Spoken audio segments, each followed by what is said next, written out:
Hello friends, आप सभी का स्वागत है आपके अपने यूट्यूब चैनल अभी टीचर एकेडमी पर। मैं डेली करंट अफेयर्स 14 जून 2025 लेकर आई हूँ। इस वीडियो में मैं टॉप 12 एमसीक्यू क्वेश्चन रखी हूँ। यदि आप किसी भी प्रतियोगी परीक्षा की तैयारी कर रहे हैं तो उसके लिए इस वीडियो के सभी प्रश्न बहुत ही महत्वपूर्ण हैं। तो चलिए हम क्वेश्चन की शुरुआत करते हैं। क्वेश्चन है, विश्व लैंगिक अंतर रिपोर्ट 2025 में भारत का क्या स्थान है? इसका राइट आंसर है ऑप्शन सी 131वां। विश्व लैंगिक अंतर रिपोर्ट में भारत का 131वां स्थान है। चलिए इस क्वेश्चन का डिटेल्स देख लेते हैं। विश्व लैंगिक अंतर रिपोर्ट 2025 में भारत 148 देशों में से 131वें स्थान पर है और इसका कुल स्कोर 64.4% रहा है। इस रिपोर्ट का मुख्य उद्देश्य दुनिया भर में पुरुषों और महिलाओं के बीच अवसरों, संसाधनों और सशक्तिकरण में असमानता को मापना है। जारीकर्ता विश्व आर्थिक मंच WEF है। संस्करण 19वां संस्करण है। इसमें टॉप 3 देश हैं। पहला आइसलैंड, दूसरा फिनलैंड, तीसरा नॉर्वे। एशियाई देश कौन कौन है देख लेते हैं। बांग्लादेश का 24वां रैंक है, नेपाल का 125वां रैंक है, भूटान का 119वां रैंक है, पाकिस्तान का 148वां रैंक है। अगला प्रश्न है, ILO स्टैट के अनुसार भारत में सामाजिक सुरक्षा कवरेज 2015 के 19% से बढ़कर 2025 में कितने प्रतिशत हो गया है? इसका राइट आंसर है ऑप्शन बी 64.3%। ILO स्टैट का full form international labour organisation statistics, अंतर्राष्ट्रीय श्रम संगठन ILO। ILO के डेटाबेस ILO स्टैट के अनुसार भारत में सामाजिक सुरक्षा कवरेज में उल्लेखनीय वृद्धि हुई है।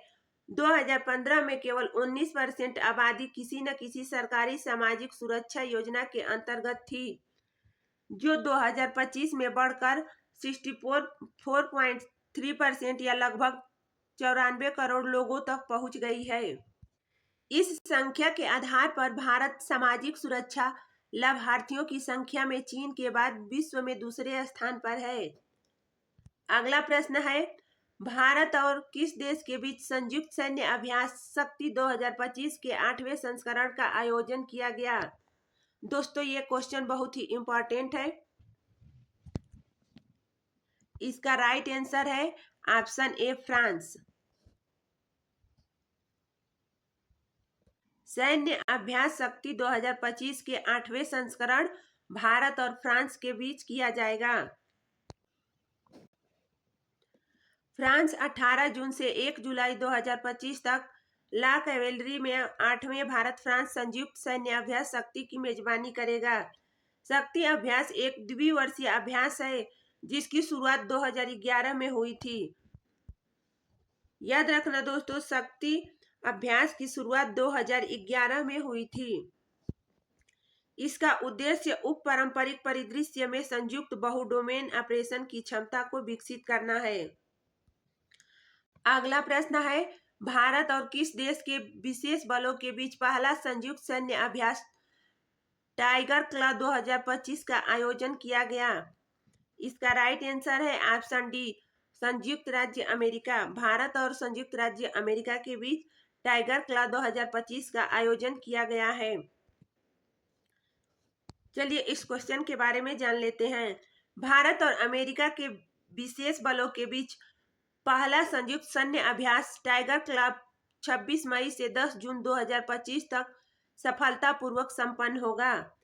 इसमें भारतीय वायुसेना के विशेष बल गरुड़ और अमेरिकी वायुसेना के विशेष बलों ने भाग लिया। अभ्यास का आयोजन गरुड़ रेजिमेंटल प्रशिक्षण केंद्र में किया गया। अगला प्रश्न है, अमेरिका मेडिकल एसोसिएशन AMA के अध्यक्ष बनने वाले पहले भारतीय मूल के व्यक्ति कौन हैं? इसका राइट आंसर है ऑप्शन डी डॉक्टर श्रीनिवास मुखमाला। चलिए इसको समझ लेते हैं। मिशिगन अमेरिका स्थित ओटोल रिंगोलास्टिक डॉक्टर श्रीनिवास मुखमाला ने अमेरिका मेडिकल एसोसिएशन AMA के अध्यक्ष के रूप में चुने जाने वाले पहले भारतीय मूल के व्यक्ति बनकर इतिहास रच दिया है। यह नियुक्ति भारतीय मूल के डॉक्टरों के अंतर्राष्ट्रीय योगदान को दर्शाती है। America medical association AMA America के स्वास्थ्य पेशेवरों का प्रतिनिधित्व करने वाला सबसे बड़ी संस्था है। इसकी स्थापना 1847 में हुई थी। इसका मुख्यालय अमेरिका के शिकागो में है। AMA का मुख्यालय अमेरिका के शिकागो में है। अगला प्रश्न है, जून 2025 में गुजरात में एयर इंडिया विमान का बोइंग 787 ड्रीमलाइनर विमान AI-171 टेक ऑफ दुर्घटना में निधन होने वाले गुजरात के पूर्व मुख्यमंत्री कौन हैं? इसका राइट आंसर है ऑप्शन सी, विजय रूपाणी। चलिए इस क्वेश्चन को डिटेल्स में समझ लेते हैं। गुजरात के पूर्व मुख्यमंत्री विजय रूपाणी, जो वर्ष 2016 से 21 के बीच गुजरात में मुख्यमंत्री पद पर रहे, वह लंदन जाने वाले ड्रीमलाइनर विमान में सवार थे, जो अहमदाबाद से उड़ान भरने के कुछ ही मिनट बाद दुर्घटनाग्रस्त हो गया। विजय रूपाणी की इस दुर्घटना में मृत्यु के साथ गुजरात के किसी पूर्व मुख्यमंत्री की यह दूसरी विमान दुर्घटना में मृत्यु है। इससे पहले वर्ष 1965 में बलवंत राय मेहता भी एक घातक हवाई दुर्घटना के शिकार हुए थे। अगला प्रश्न है, जून 2025 में बालटॉप्स 25 सैन्य अभ्यास किस संगठन द्वारा आयोजित किया गया है? इसका राइट आंसर है ऑप्शन बी, नाटो द्वारा। उत्तरी अटलांटिक संधि संगठन नाटो ने लातविया में वार्षिक सैन्य अभ्यास बालटॉप 25 का शुभारंभ किया। बालटॉप्स बाल्टिक ऑपरेशन नाटो का समुद्री अभ्यास है, जिसका उद्देश्य बाल्टिक सागर क्षेत्र में नाटो सहयोगियों और भागीदार देशों के बीच समुद्री सुरक्षा, अंतर संचालन और सैन्य तैयारियों को बढ़ाना है। अगला प्रश्न है, किस देश ने ईरान के खिलाफ एक बड़े सैन्य अभियान ऑपरेशन राइजिंग लायन की शुरुआत की है?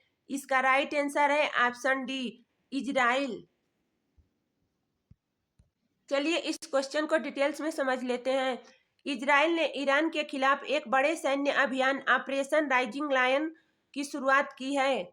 इजराइल के प्रधानमंत्री बेंजामिन नेतन्याहू के नेतृत्व में शुरू किए गए इस ऑपरेशन का उद्देश्य ईरान के परमाणु कार्यक्रम और सैन्य ठिकानों को निशाना बनाकर उसके बढ़ते खतरों को कम करना है।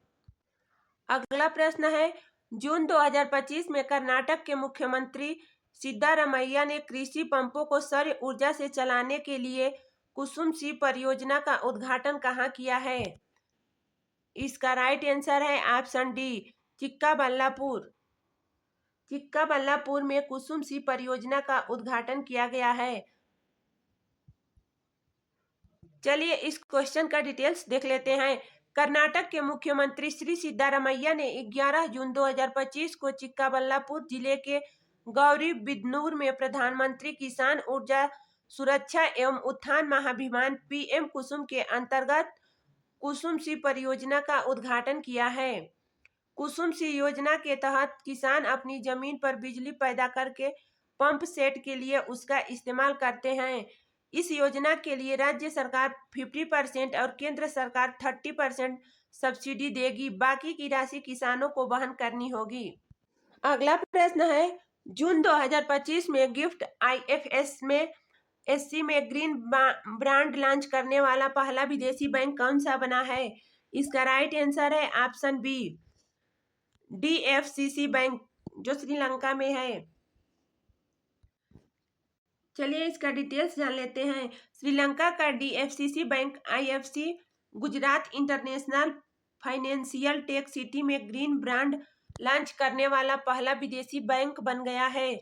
यह ग्रीन ब्रांड LKR 2.5 अरब लगभग 780 करोड़ रुपए के मूल्य के हैं और इन्हें विशेष रूप से ऊर्जा क्षेत्र जैसे सौर ऊर्जा परियोजना को वित्त पोषित करने के लिए जारी किया गया है। अगला प्रश्न है, एक्सिस मैक्स लाइफ इंश्योरेंस के नए प्रबंध निदेशक एमडी और मुख्य कार्यकारी अधिकारी सीईओ के रूप में किसे नियुक्त किया गया है? इसका राइट आंसर है ऑप्शन ए, सुमित मदान को। सुमित मदान को मुख्य कार्यकारी अधिकारी सीईओ के रूप में नियुक्त किया गया है। चलिए इसको डिटेल्स में समझ लेते हैं। 11 जून 2025 को गुरुग्राम हरियाणा स्थित axis max life insurance limited ने सुमित मदान को अपना नया प्रबंध निदेशक एमडी और मुख्य कार्यकारी अधिकारी सीईओ नियुक्त करने की घोषणा की है। अगला प्रश्न है, जून 2025 में जारी भारत के लोकपाल का नया आदर्श वाक्य क्या है? इसका राइट आंसर है ऑप्शन बी, नागरिकों को सशक्त बनाएं, भ्रष्टाचार को उजागर करें। चलिए इसको डिटेल्स में देख लेते हैं।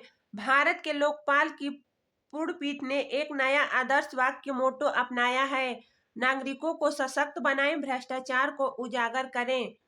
लोकपाल का गठन भ्रष्टाचार की शिकायतों की निष्पक्ष जांच और भ्रष्टाचार के विरुद्ध कार्यवाही सुनिश्चित करने के लिए किया गया था। तो आज का वीडियो कंप्लीट हुआ दोस्तों। वीडियो अच्छी लगे तो लाइक करें, चैनल को सब्सक्राइब करें।